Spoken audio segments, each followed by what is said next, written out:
आज हम आपको सिखाएंगे धोती सलवार की कटिंग और सिलाई। ऐसी प्लेट्स अगर आपने डालनी है तो वीडियो के अंदर अंत तक बने रहना, और अगर आप प्लेट्स तक पहुंच गए और हमारी वीडियो को आप जब तक मैं प्लेट डालूंगा वहां तक आपने देख ली तो आप धोती सलवार बहुत अच्छे से बनाना सीख जाएंगे। तो धोती सलवार को पहले मैं रफ पैटर्न के ऊपर आपको सिखा रहा हूँ। धोती सलवार के अंदर क्या करना है, मान लीजिए ये कपड़ा है, कपड़े को आपने ऐसे जैसे पजामी को बिछाते हैं ऐसे बिछाना है, और ऐसे बिछाकर आपने, फिर मैं इसको सूट के ऊपर भी बताऊंगा कैसे बनाना है। अब ये देखिएगा, ये पीस हमारा सेट हो गया, इसको ऐसे घुमा लेना है। मतलब जो स्ट्रेट अर्ज वाला सेट है, मतलब जो चौड़ाई है इसकी, ये आपकी साइड के ऊपर से नज़र आनी चाहिए।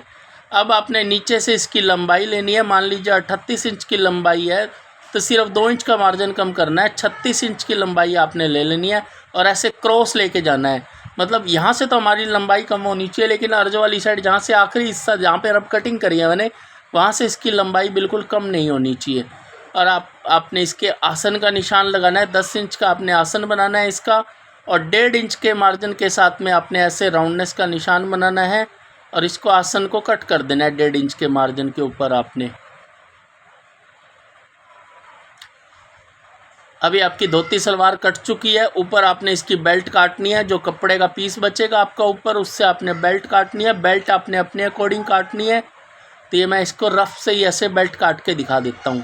तो आइए अब मैं अपने सूट के ऊपर लेकर चलता हूँ आपको। सूट की जो लंबाई है, सलवार की लंबाई 38 इंच की है। तो इसको पहले आपने ऐसे करके 2 फोल्ड करना है। ये 2 फोल्ड आपका हो गया है, इसको अच्छे से आपने बिछा देना है। 2 फोल्ड करने के बाद में अब आपने वैसे ही जैसे पजामी काटते हैं वैसे ही आपने इसको बिछाना है। ये देखिएगा, ये पजामी की तरह से मैंने इसको बिछा दिया।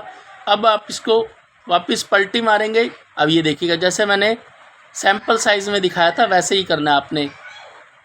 मैंने आपको सैंपल साइज़ किस लिए दिखाया था, वो छोटा होता है वीडियो में बिल्कुल नज़र आ जाता है। 38 लेंथ है तो 36 रखेंगे यहाँ से, और ये निशान आपने लेना है। यहाँ से तो कम होएगा, लेकिन जो अर्ज की साइड है आपकी वहाँ पर आपका ये निशान पूरा जाएगा। तो यहाँ से मैं इसको कट कर देता हूँ। ये देखिएगा, अब मैं इसको क्रॉस चला रहा हूँ, मैं इसको स्ट्रेट नहीं चला रहा हूँ बिल्कुल भी। जो ऊपर का पीस बचेगा उससे हम बेल्ट तैयार करेंगे। बेल्ट के अंदर आपके जोड़ आ जाए कोई दिक्कत नहीं आए। मैं अर्ज इसका बिल्कुल भी कम नहीं करूँगा। जितना अर्ज आपका ज़्यादा होगा उतनी ही अच्छी आपकी धोती सलवार बनेगी। तो ये धोती सलवार हमारी कट चुकी है। अब हम इसका आसन कट कर देते हैं।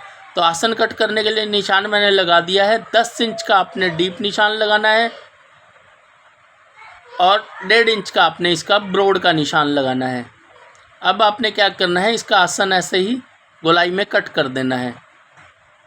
अभी हमारा आसन कट हो गया है, और इसका जो आपकी साइड पे जहाँ से आप कट कर रहे हो वहाँ से इसका एक पल्ला जो है वो बंद होता है। तो एक पल्ले को भी ऐसे ही कैंची लगाकर आपने कट कर देना। अब चारों पल्ले आपके ओपन हो गए हैं और दूसरी साड़ी दोनों पल्ले आपके क्लोज होते हैं। अब इस बेल्ट के अंदर भी मेरा हल्का सा जोड़ आएगा, तो आप भी जोड़ लगाने में कोई दिक्कत नहीं है अगर आपकी लेंथ ज़्यादा है, 38-39 इंच की है। अब आपने इसकी बेल्ट कट करनी है। तो 26 इंच की मैंने इसकी बेल्ट कट की है। अब आपने इसके ऊपर जोड़ लगा देना है, और 6 इंच की चौड़ी काटी है मैंने ये, और 2 इंच का मार्जिन इसका आपका ऊपर आ जाएगा बेल्ट का,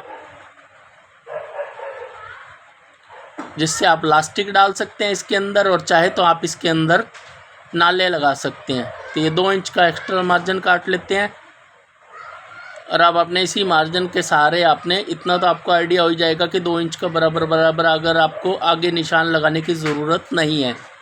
ये आपने यहाँ से कट कर दिया। ये देखिएगा, हल्की सी कैंची अड़ गई है मेरी। अब आपने इसको स्ट्रेट यहाँ से कट कर देना है।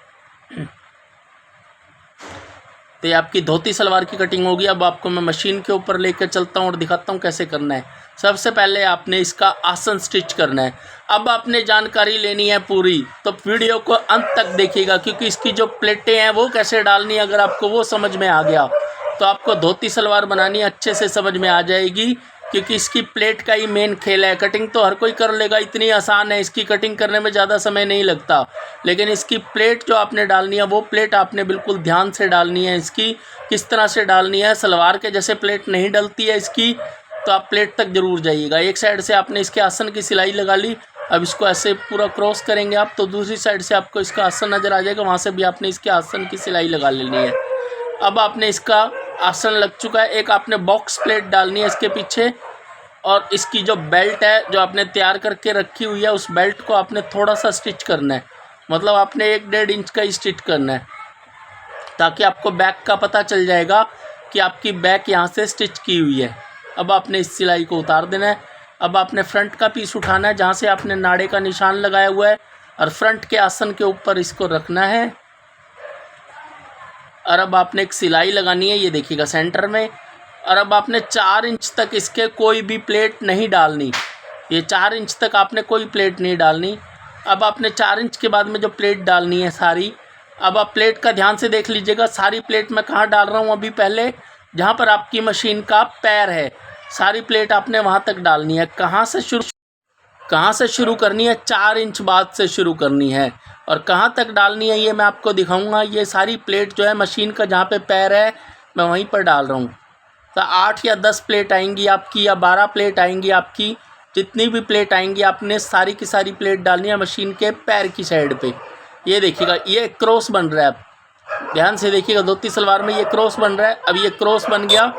अब आपने जो क्रॉस है, इसके बाद में इसकी प्लेट जो है ना, ये देखिएगा, आप ध्यान से देखिएगा। ये अब ये क्रॉस आ गया। इसके बाद से इसकी प्लेट बदल देनी है। अब इसकी प्लेट डालनी है जहाँ पर आप बेंच पर बैठे हुए हैं, जहाँ से आप मशीन चला रहे हैं, सारी प्लेट आपने अपनी वाली साइड के ऊपर डालनी है। तो ये जितनी भी प्लेट है आपकी, सारी की सारी प्लेट आपकी साइड के ऊपर आनी चाहिए, और उससे आपकी ये धोती सलवार बिल्कुल अच्छे से बैठ जाएगी, और बहुत ही प्यारी इसकी चुन्नट बन के आएंगी, और बहुत ही लुक आएगी आपकी धोती सलवार में। मैंने आपको दिखाई थी। तो मेन खेल इसका सारी प्लेट का है। जो सेंटर आता है आपका, क्रॉस आती है आपकी, उस क्रॉस तक आपने प्लेट डालनी है मशीन के पैर की साइड के ऊपर, और उसके बाद में जितनी भी प्लेट आएंगी आपकी, वो सारी प्लेट डालनी है आपने जहाँ पर आप बैठे हैं, जिस साइड पर आप सिलाई कर रहे हैं उस साइड से। तो सारी प्लेट हमारी लग चुकी हैं। अब मैं आपने क्या करना है, इसके नीचे गिदड़ी की सिलाई लगानी है। वो कैसे लगानी है? 6 या 6.5 इंच के ऊपर आपका पैर अच्छे से आ जाता है। आधा इंच का गैप छोड़कर आपने ये सिलाई चलानी है, और इसको आसन की एक साइड तक लेके जाना है। दोनों आसन को आपने मिला देना है इसके। ये दोनों आसन हमारे मिल चुके हैं, इसका सेंटर बन चुका है। अब इस सिलाई को आपने यहाँ तक लेना है, ये देखिएगा, और यहाँ पर आकर मैं अब मशीन से सिलाई को उतार दूंगा। अब दूसरी साइड के ऊपर भी आपने 6 या 6.5 इंच का गैप, उस साइड पे 6.5 इंच लिया था, तो इस साइड पे भी आपने 6.5 इंच का मार्जिन लेना है। आधा इंच का आपने गैप छोड़ना है। और अब आपने इस सिलाई को भी वापस आसन तक लेके जाना है।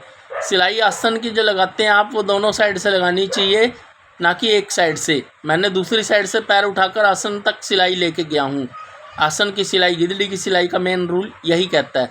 अब आपने क्या करना है, इसको आपने ये देखिएगा, 1 फोल्ड और 2 फोल्ड।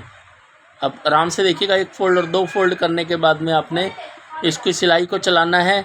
अब ये एक नोक बन जाएगी आपकी, क्योंकि ये नोक में ही कटिंग हुई है। तो यहाँ से आपने इस सिलाई को नीचे उतार देना है। अब इस नोक को आपने वापस 1 फोल्ड और 2 फोल्ड करना है। तो ये आपके पैर के ऊपर बड़ी प्यारी एक ऐसे आगे नोक सी बनकर आ जाएगी। धोती सलवार की असली लुक जो होती है वो यही होती है कि आपने इसकी सिलाई को ऐसे चलाना है। ये देखिएगा, अब आपकी ये धोती सलवार बनकर बिल्कुल कंप्लीट है। ये देखिएगा कितने प्यारी सी ये प्लेट है, पूरी राउंडनेस के अंदर प्लेट है। अब ये राउंडनेस के अंदर जो सारी प्लेट है, इसी का मेन खेल है। वीडियो आपको कैसी लगी हमें कमेंट